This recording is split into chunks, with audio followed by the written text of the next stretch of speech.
Un saludo amigos, bienvenidos a esta aula de YouTube y al día de hoy en que pretendo hablar del siglo XIX, presentando una semblanza de este siglo en que creo destacan sobre todo el desarrollo de las ciencias, el desarrollo de las ideas revolucionarias y también el liberalismo. De ahí el título, siglo XIX, ciencia, revolución y liberalismo.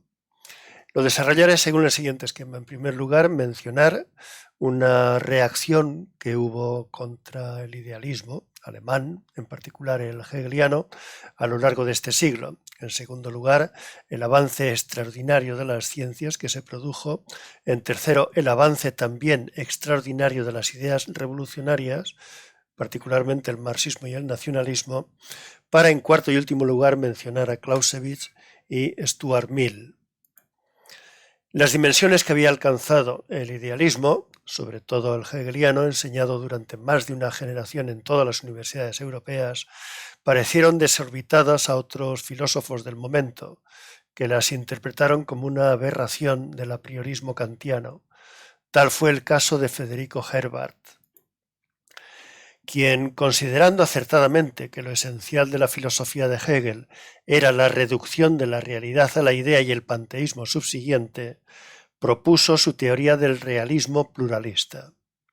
No tuvo éxito, pues en su intento por superar la dialéctica hegeliana prescindió del devenir del mundo, retornando a una posición parmenidea insostenible. Mientras tanto, mientras iban devanando las ideas filosóficas, las ciencias positivas seguían su camino, experimentando un crecimiento sin precedentes a lo largo del siglo XIX.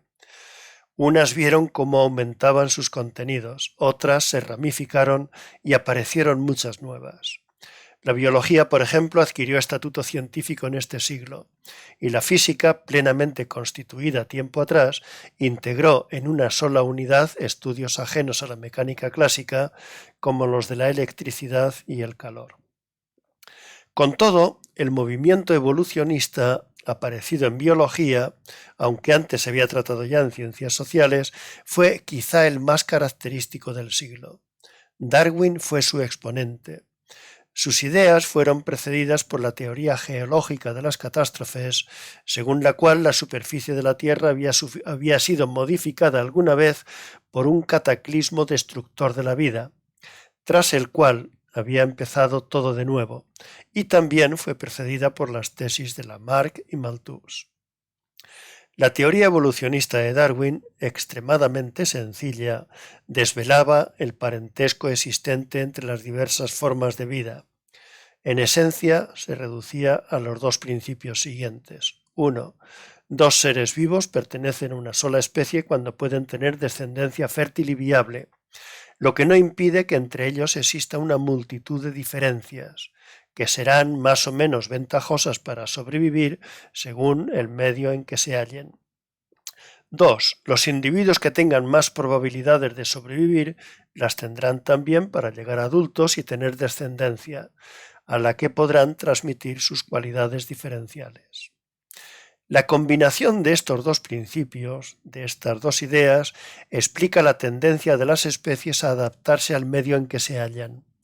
Pero como ningún medio es estable, ninguna especie puede estar tampoco definitivamente adaptada, ni por tanto permanecer inmutable. De lo cual se siguen dos consecuencias importantes. Una, los cambios en las especies tienden a ser continuos, por lo que cuando varios grupos de la misma especie vivan en medios diferentes, sus líneas de cambio podrán ser tan divergentes que dos individuos pertenecientes a grupos distintos acaben por no poder cruzarse y tener descendencia. Habrá entonces dos especies y no una sola, pero ambas descenderán del mismo tronco. 2.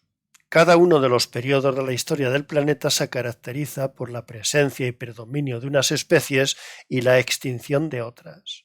Estas tienen en consecuencia, las especies, épocas de apogeo seguidas de otras de decadencia y en el extremo de extinción. La teoría poseía un rango de ley general, una amplitud casi metafísica que la hacía capaz de aplicarse a todos los dominios de la vida e incluso también de aplicarse a todos los dominios del universo, como hicieron algunos filósofos posteriores. Al lado de este florecimiento de las ciencias se produjeron las ideas revolucionarias de 1789 y del marxismo. La segunda mitad del siglo XIX asistió a la aparición de Alemania e Italia como nuevas naciones, aparición acompañada de ideologías nacionalistas, en ocasiones escasamente fundadas, pero de una gran repercusión social. Ese fue el caso de Giuseppe Mazzini, modelo de revolucionario romántico que ofreció a sus contemporáneos italianos una filosofía sencilla, optimista y no exenta de contradicciones y ambigüedades, con la cual defender la unidad política de su nación. Dicha filosofía fue tildada ya en su momento de reaccionaria, de incompleta y de ser una tardía plasmación idealizada del pasado medieval. Para sorpresa de muchos, su autor se defendió respondiendo que no creía en la eternidad de las razas, sino en la unidad de la humanidad, pero que en tanto llega tal humanidad, es deseable la existencia de unidades políticas fundadas en divisiones nacionales para que no se hagan la guerra, en lo cual estaba equivocado Mazzini. Alemania, por su lado, no tuvo un Mazzini que hiciera proclamas universalistas en defensa del particularismo nacionalista para la evitación de la guerra. Podría haber acudido a Hegel para justificar el nacimiento de una nación grande y gloriosa, pero Hegel había posado su mirada sobre Prusia, no sobre Alemania. El papel de predicador del culto a la nación correspondió a Treitschke, el admirador de Bismarck, que vio en la raza germana, poseedora, según él, de la nobleza sencilla de los caballeros teutónicos medievales, nobleza ensuciada ocasionalmente por los judíos, el germen de la nación. Era la raza llamada a forjar un imperio. La nobleza teutónica ya había sido señalada por Fichte como una cualidad que permite identificar a un alemán, pero Treitschke añadió un segundo rasgo que sirviera para identificar a la nación alemana: la fuerza. En la existencia de un ejército poderoso que solamente puede ser creado y sostenido por el Estado, la persona más real que existe, dice Treitschke a la manera hegeliana, reside el auténtico vínculo nacional. La personalidad nacional que Hegel había elevado a categoría filosófica, puesta ahora al servicio de la glorificación de la guerra, desquiciada en ideas nacionalistas, había engendrado el monstruo. Un nacionalista del siglo XIX podía ver la realización de sus ideas en la Revolución Francesa de 1789, cuando el pueblo o la nación tomaron el poder en nombre de la libertad y la igualdad. No en vano, el efecto inmediato del traspaso de la autoridad desde las manos débiles de un rey dinástico a los representantes de la nación o del pueblo fue un engrandecimiento del poder que las monarquías absolutas del siglo XVIII no pudieron siquiera soñar. La nueva capacidad para la guerra que había asombrado a Treitschke fue la demostración más evidente. Clausewitz dio con la causa del nuevo hecho. Cuando el gobierno monárquico era algo apartado del pueblo, la guerra era de su exclusiva competencia, y para hacerla tenía que recurrir a sus propias arcas y a los hombres que anduvieran errantes por sus provincias. Pero ahora que el poder volvía a ser cosa del pueblo y con él también la guerra, 30 millones de súbditos se convertían en 30 millones de ciudadanos y en otros tantos millones de soldados cada vez que hiciera falta. La nación en armas, consigna de los revolucionarios franceses contra las potencias enemigas, fue una realidad efectiva en el campo de batalla y pudo sustituir el antiguo modo de hacer la guerra, tendente a ahorrar el máximo de fuerzas y por tanto a no destruir al enemigo para no tener que malgastarlas, por otro nuevo modo de hacer la guerra, tendente a la aniquilación del enemigo por medio de un gasto máximo de fuerzas propias cuando fuera preciso. Esto no solamente era posible por los gigantescos ejércitos que la nación podía reclutar, sino también por el entusiasmo nacional y revolucionario de los nuevos soldados. También los liberales cifraban sus principios en la comprensión y el amor por la Revolución Francesa, como dejó dicho Victor Cousin, pero estaban muy lejos de sentir admiración por el creciente poder del Estado. Se confesaban seguidores de los ideales de 1789, sí, porque lo mismo que Descartes había barrido de la filosofía la autoridad clásica, abriendo paso a la libertad de pensamiento, la revolución había barrido la autoridad antigua del mundo, devolviéndola a la nación. Pero se mostraban preocupados por los procedimientos prácticos que debían utilizarse para organizar la representación política. Entre ellos, los ingleses eran partidarios de la evolución frente a la revolución.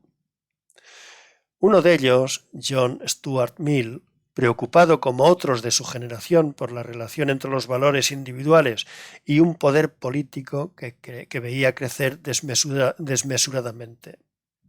En sus ensayos sobre la libertad y gobierno representativo, defendió apasionadamente el derecho a la libertad política e intelectual de los seres humanos. La totalidad de los hombres, decía, no tiene derecho a imponer silencio a uno solo que discrepe. El derecho a ser convencido es, por el contrario, algo esencial de una personalidad moralmente madura, y las instituciones políticas deben ser acordes con él, con este derecho. Las instituciones políticas, tienen que estar destinadas al libre desarrollo de la individualidad, condición necesaria de la vida civilizada. Stuart Mill no temía tanto el poder opresivo del Estado moderno cuanto el surgimiento de una masa dominante para la cual fueran intolerables los gustos insólitos y las opiniones divergentes. Una masa así rebajada a gris medianía llegaría a ser terrible si se combinara con una burocracia absorbente.